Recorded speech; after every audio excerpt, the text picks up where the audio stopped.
Hello and welcome to my YouTube channel. Regular viewers will know I review many photographic, audio and video related products. Well, today I'm asking a question really more than, well, I think I know the answer to the question, but is it worth buying used as opposed to new? You know, second hand compared to new. Now, I am a firm believer in buying used where you can, because you can put the extra money towards, you know, lenses or grips or accessories, batteries, whatever it might be. Now I've got a whole range of cameras on my desk here, a mixture of what I bought new and what I bought second hand. Now, as far as second hand concerned, let's have a look at the, I bought an Olympus OM1, well, I think it is that one, can never be sure. No, that's the OM1 too. Where have I put my OM1?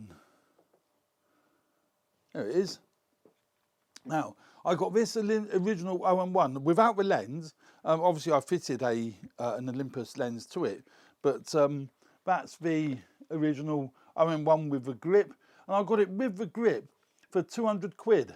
You know, now that's an amazing camera. There might be 220 quid with a grip, actually, to be fair, but that's an outstanding camera for 220 quid, and it will get you tremendous results. I've done a comparison between the OM1 II and the OM1. So, you know, great handling. If you're low on cash, but you still want to take great images, go second hand and look at some of the older models. Do some research online and go for an older model. You're not going to get all the bells and whistles and the animal eye detect and even possibly eye detect with some of the older models, but if you can work around that, which you can, because we did years ago, then you'll get some awesome, you know, kit with great images. Now, with the older models, where you suffer is in video, so do be wary of that. If you're going to be a hybrid shooter and you want to get some great video, be really selective for what older models you look at. Now, if you go slightly up the price range, that's 200 quid. Great stills, only a 16 megapixel sensor, 5-axis image stabilization, but you can go up to around the £600 to £700 mark and pick up the likes of the OM1 Mark II. Now that's a £1,200 camera to buy new. You get them around the £700 mark, so not quite half the price of a new. I've seen them for around 600 odd, and that is a fantastic piece of kit. Very modern. It's got firmware version 3 firmware now, which has added autofocus features, etc., etc. So, you know, money's, you know, a bit tight, and you want to put the money towards lenses. Get a second hand, you know, from a reliable retailer. Could be MPB, could be Wex Photographic, Clifton Cameras, whatever. And you'll get yourself, you know, a fantastic piece of kit, articulating screen, and many other features of which you can look at, you know, other reviewers and other reviews on my channel for that. Or, so around about the same price, the Panasonic G9 that's got animal eye detect, and, you know, many other features, 5-axis image stabilization. It's a little bit bigger than the Olympus body. Great video features, absolutely fantastic video features. I've now upgraded it to 10-bit internal as well as 10-bit external, 4K, etc., etc. Really nice compact body. Not quite, as I said to you, not quite as compact as the OM1 Mark II, but again, around the £700 mark. Just goes to show you don't need to buy new. And then there's the G90. I think I paid 600 for the G90. As you can see, I've got various Panasonic and Olympus bodies. I really do like the Micro Four Thirds format. But with the G90, again, fantastic image quality. It's the same image quality as the G9 because it's got the same sensor. But I got the G90 because of its unlimited video record, and you can power it via USB. So it's got great video features. It's got Vlog as well, which is the flat profile. Again, second hand, £600 to £700, you know.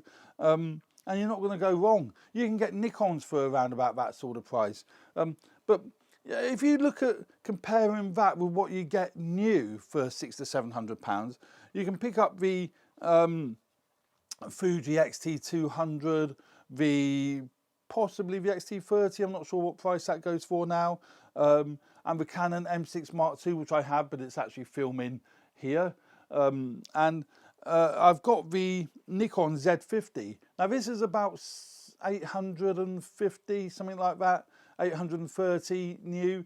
So it's more expensive than these other second-hand ones. It is an APS-C sensor, so of course you're going to get, in theory, better image quality, although it doesn't have image stabilization. But what it does have is great ergonomics and a great handling. I've got fitted to it my Sigma 17 to 70 lens. But, you know, that's actually bought that brand new. But you can save money and buy used. This has got great autofocus features, hasn't got the articulating screen. There's so many differences and pros and cons between all the different models. I'm definitely not going to go into the pros and cons. You need to think about what you want to be using it for.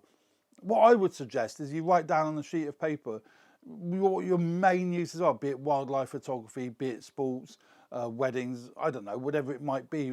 Are you a hybrid shooter? Then you can narrow down what features you need in a camera and what suits you best, because they are all different. I mean, that's the Z50, and I haven't been disappointed with the Z50.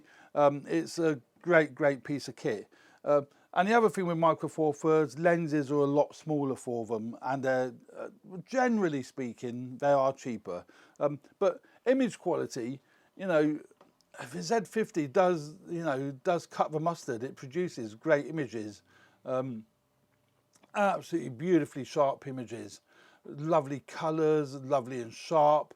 You know, but as I say, when you go indoors, you have to crank the ISO up somewhat, because you can't use slow shutter speeds. But it can handle higher ISOs. It's not a problem with that. So, you know, I can recommend the Z50 if you're looking at buying new. But I would say go second hand if you want to save some money and buy some of these, look at some of these other models.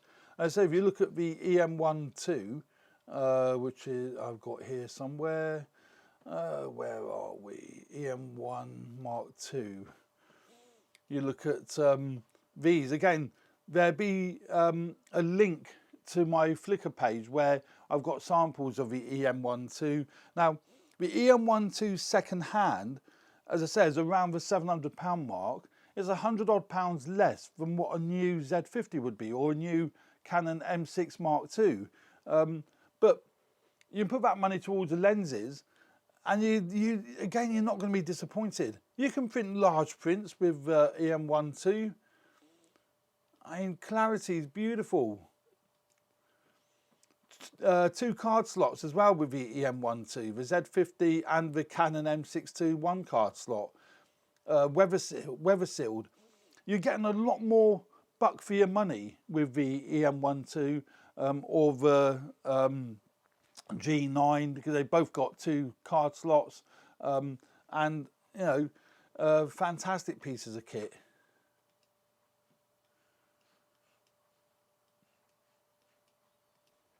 So there we go. Yeah, I sorted out some images and put up on the Flickr page, so you can actually have a closer look at what the sample images are of the G9, the OM1 II, and the Z50, and possibly even the Canon M6 Mark II.